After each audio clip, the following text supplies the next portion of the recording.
Hey, Scott here. Listen, something I want to do that I think is really important is first of all, congratulate you. I want to congratulate you for taking action.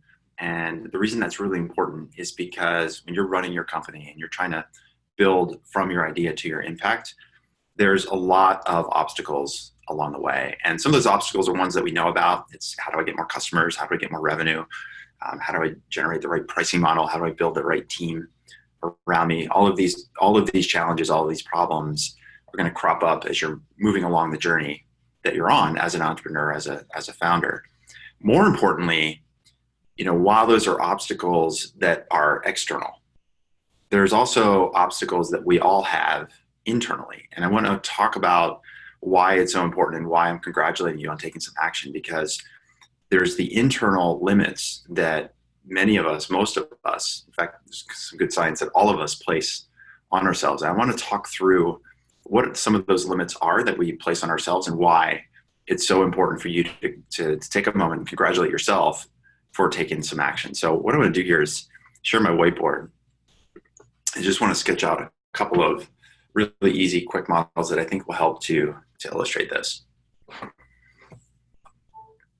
So I talked about upper limits and hitting certain mindsets or certain sort of ceilings that we might have for ourselves. There's a book that I've read. It's called The Big Leap, and it's by Gay Hendricks. And The Big Leap really put a lot of structure to this idea of what we call upper limits. And so the easiest way to think about this is if I were to just draw like a basic sine wave. That sine wave represents how most people act every single day, every single week, every single month. What I mean by that is that, in the middle of that sine wave, we can dissect that sine wave. We have upper and lower. And so what we mean by upper limits is that most of us, when we hit a certain point in our life, and this is in all aspects of your life, it could be around your health, it could be around your relationships, around your business.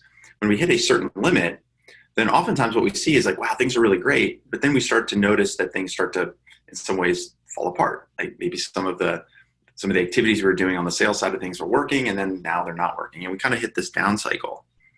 And we struggle through that down cycle, and it's frustrating. And eventually, though, we hit this sort of bottom point. We're like, all right, like enough is enough. I'm not taking it anymore. I'm going to make a change. I'm going to change the way I'm generating leads. I'm going to change the way that I'm doing product demos, right? It's a very tactical business way to think about it. But in other parts of your life, like you might see this, I know I've seen this with myself when it comes to some of the training that I do for endurance races, right? I have an upper limit of how fast I think I can go, how long I think I can go, or how much I can push myself in a training regimen.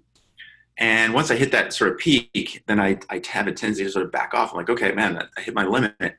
And then I start to back off a little bit to the point where I realize, man, I'm actually slowing down. I'm not as strong as I used to be. And so I'll, put a burst of a couple of good weeks of training in because I know I can do better.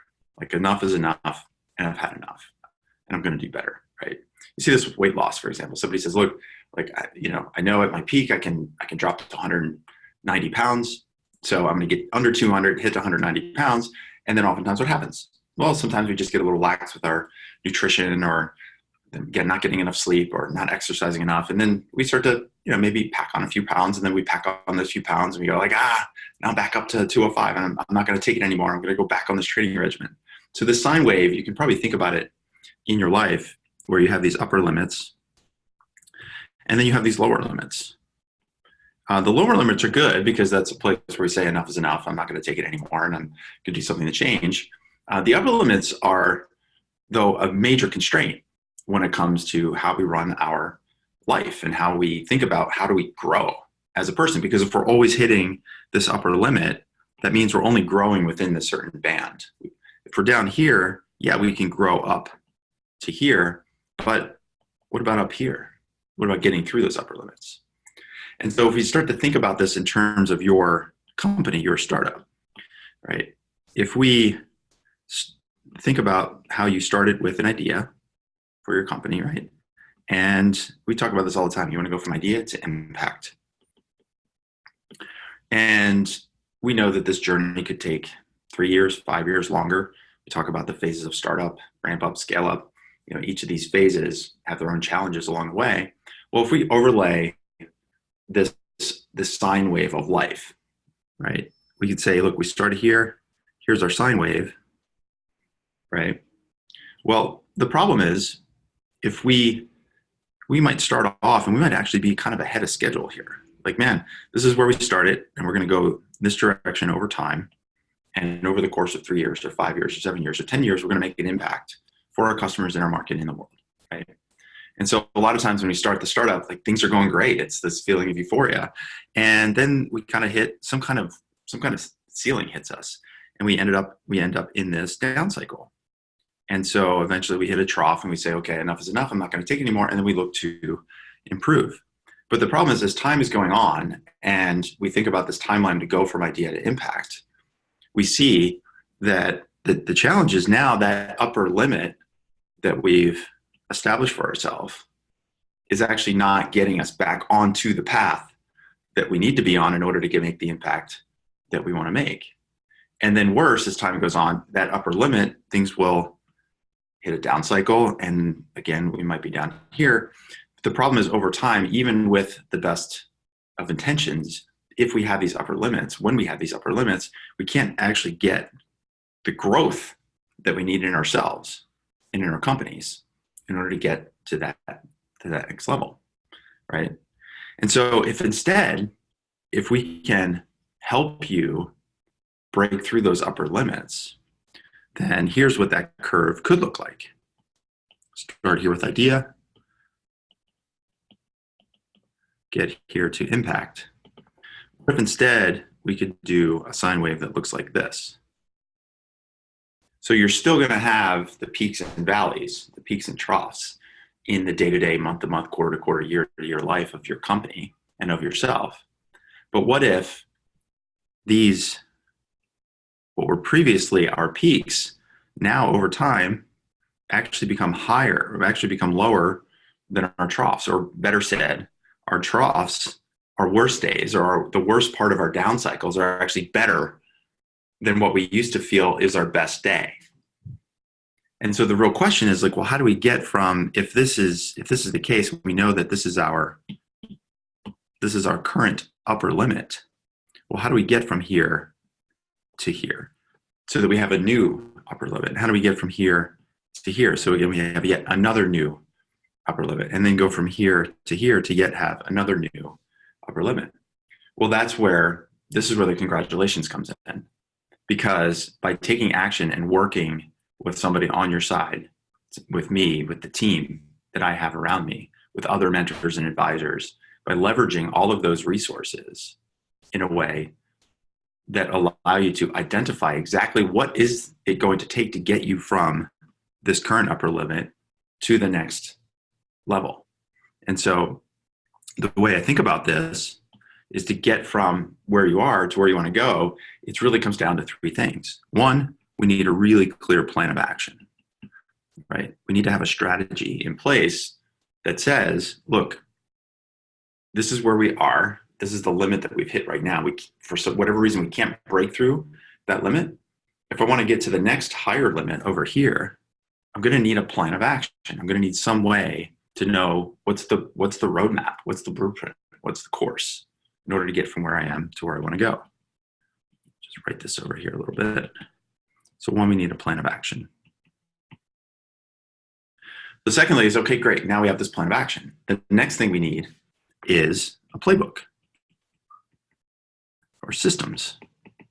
So if you think about it from a selling standpoint, right? It's like, okay, I know I've hit my limit. Haven't figured out how to grow sales. I haven't figured out how to grow the company anymore. And I need to grow to this next phase. I'm going to break through this upper limit so that my next trough is actually higher than where I am right now. Well, great. We have a plan. This is what you need to do. And then the systems are how to do it. So whether it's how to do lead gen, how to do your product demos, how to handle pricing objections, how to recruit, hire, and onboard your sales team, how to do fundraising the right way. Whatever it is tactically that you need to execute on that's in that plan, you need to have the systems. You need to know how to actually do it, right? And so that leads us to the third thing, which is skills or problem solving. So when I look at the systems that we've built and we help to install with our clients, basically handing somebody the playbook is one thing, but then knowing how to actually execute on that system, on that playbook is another. So I could teach somebody, this is the system you need to use for lead qualification, but there's a skill set that comes to doing that call the right way, right? So take the analogy of like a downhill skier. Like I could tell myself, look, this is the way that I'm going to do this downhill course. It's a double black diamond. My plan of action is that I want to get from being somebody that skis on the blue slopes to somebody that skis on the blue diamond. And somebody could give me a plan of action on how to do that. And then they could tell me, look, now that we have this plan of action, here's the sequence that we're going to train you up to get you from blue to double black diamond. And now the next thing we're going to do is like teach you, okay, this is how you turn. This is how you shift your body weight. This is what you do when you hit a really steep slope. Here's what happens when you hit a mogul. Somebody could give me all of those instructions. But ultimately, then it comes down to me having to ski down those hills. And how do I actually react and respond when I hit that mogul? How do I react and respond when I hit a really steep slope? And that's through practice. And when I mess up and I screw up and I fall, then that's an opportunity to problem solve. It's an opportunity to get better. And that's where having a coach, somebody that's an expert at this, can really help you. And so when we think about how you get from idea to impact, the only way that you're going to be able to do that is to break through these upper limits. And to break through those upper limits, that means putting together the right plan of action, making sure that you have the right systems and playbook in place, and then learning the skills and problem solving when things get hard. And that's, again, why I want to congratulate you on taking this action, because the only way to get from this current upper limit that you have, that we all have, to the next upper limit is to work alongside somebody that can help you get there. And so that's why I'm excited for you. That's why I want to say congratulations. Hope you're excited for yourself, because if you also think about this sine wave that we're breaking out from idea to impact, we talk about the 3 phases of a startup's growth. Let's down a little bit. There's the startup, there's the ramp up, and there's the scale up. So in each of those phases, you're going to have different challenges, and there's going to be different places where you're going to hit your upper limit, right? And so our job is to make sure we keep you growing so that even on your worst days, you're still on plan. And if possible, how do we help you shift that curve and help you make that impact that you want to get to even faster? So that's it for now. I just wanted to share this. This has been something that's been monumental in my life, understanding that we all have these upper limits. And once I've understood this, and I can look through all parts of my life, whether it's my health and my training, my relationship with my wife and my son, thinking about how I run my business, how I think about helping our clients run and grow and scale their businesses. This has been extremely impactful for me. And that's why even for me, I work with a business coach. I work with a training coach. I've worked with speaking coaches, because I know that just wanting to get to a certain place is one thing, but actually having a plan of action, having a system, having a playbook, and then having somebody help me along the way, those are the only ways I'm going to be able to break through those upper limits. So you're on the path. We're on the way. Congratulations to you. And I'm looking forward to be part of that journey with you. That's it for now. Talk to you soon.